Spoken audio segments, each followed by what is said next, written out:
So Melissa knitted another sweater, but it needs buttons.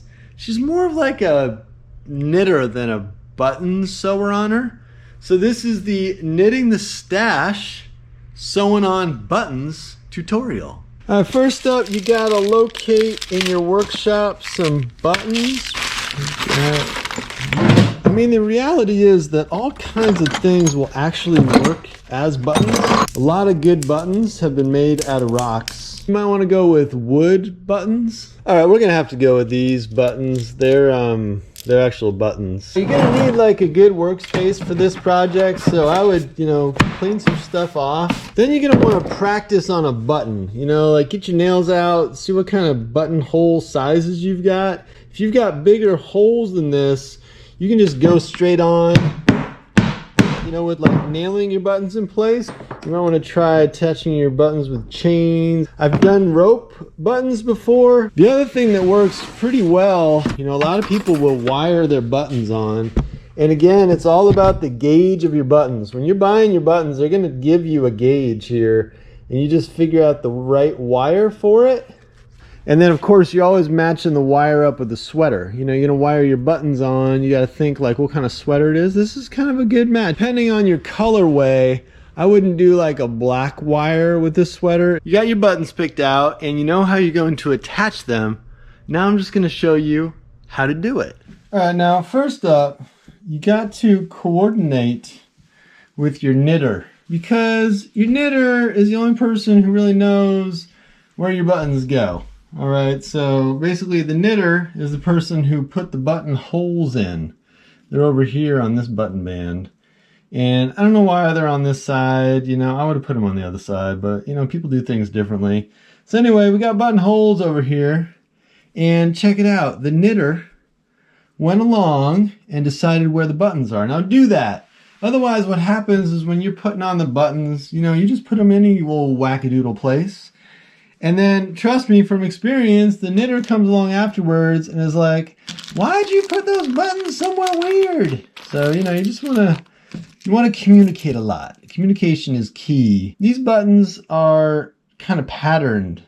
And I talked to the knitter. I said, hey, Melissa, how you want these leaf things? Just any which way, inside, outside. She said, no, I want them upward.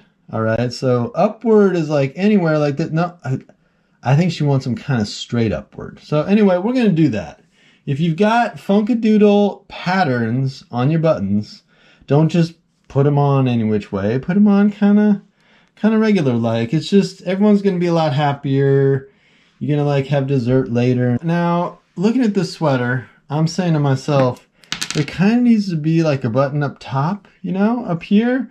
But your job is not to question. The knitter put this action all together, and for some reason, she only wanted a button down here. So my job is not to say, this is flawed, and there should be a button up here. Now, I wouldn't say that to Melissa. I wouldn't tell her that. So anyway, if your knitter screwed up and they didn't put a button up here or someplace, just ignore that. Don't worry about that. What you do need to think about is you're matching your color.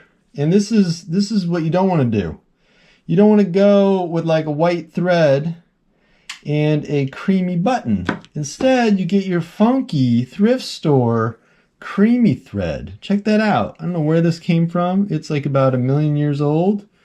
Maxi lock, eggshell. Check it out. And that's going to be a better match. Now, there are some in the button affixing community who would actually use yarn for this. All right? Have fun with that, people. Do your own thing. Use your yarn if you want to. I've done it with yarn and it hasn't actually worked out all that great. So I've switched over to thread. Some people will use dental floss. They're going to get like industrial. That's fine. You want to use dental floss, do it up. I find that a thread actually works pretty well if you double it up. We are going 2 thicknesses on this stuff because this isn't like sailcloth thread or anything. This is just straight up thrift store ancient thread from, like before Dacron was a thing.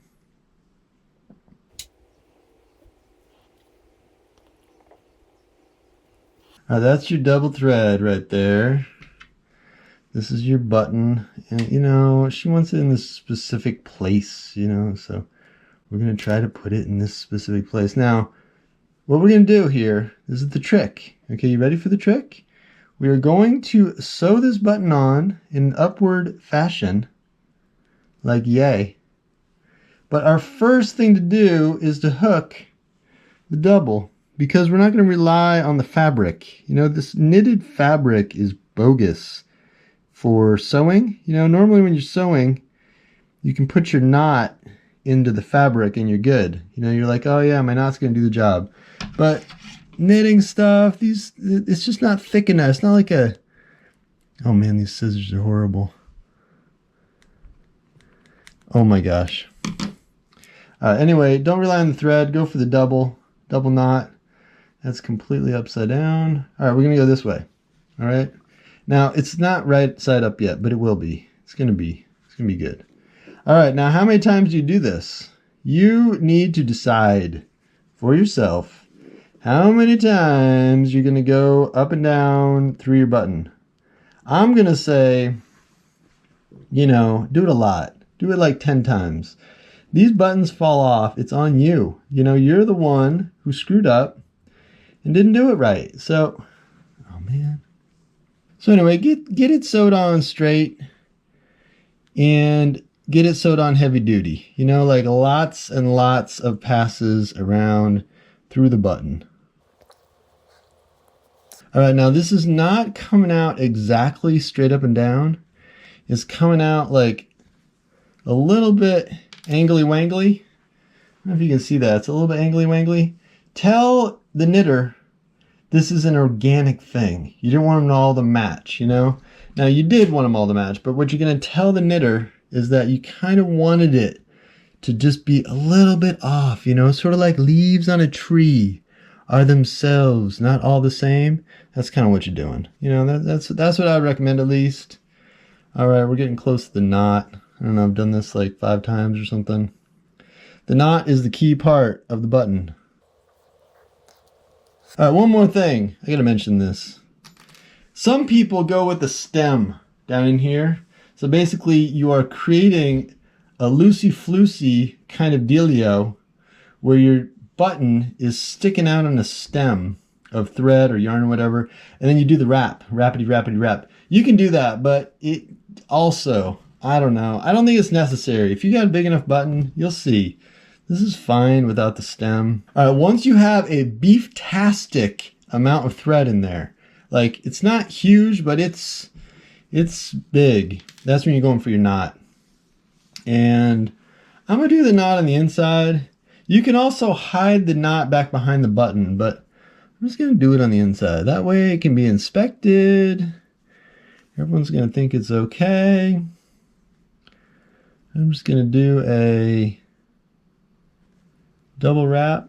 No, is it triple wrap? See that? See, we didn't do a double, we did a triple. Triple wrap once. Oh, not just one triple wrap. No, you gotta do 2 triple wraps. This might be a double. No, triple. 2 triples. 2 triples. Pow pow. Get out your bad scissors. Hack at it. And boom, you got a button. All right, now let's test it on the buttonhole. Oh, that's good. See, you don't really need the stem. The stem is the idea that the button needs to be far away from this fabric here in order for this all to fit, but you know, that's just hype. All right, we just got a few more to do.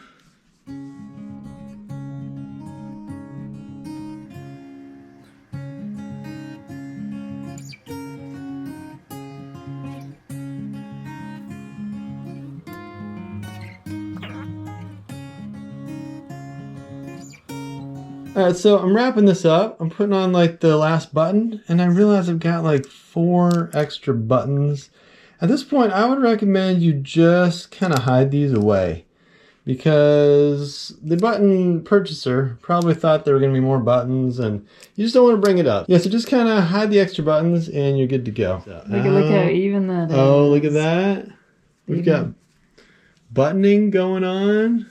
They look perfect. All right, you saw it here, the buttoneering tutorial on knitting the stash. Here we go. Look at that. Perfect. And there weren't any extras or anything. We just came in with like the right number of buttons.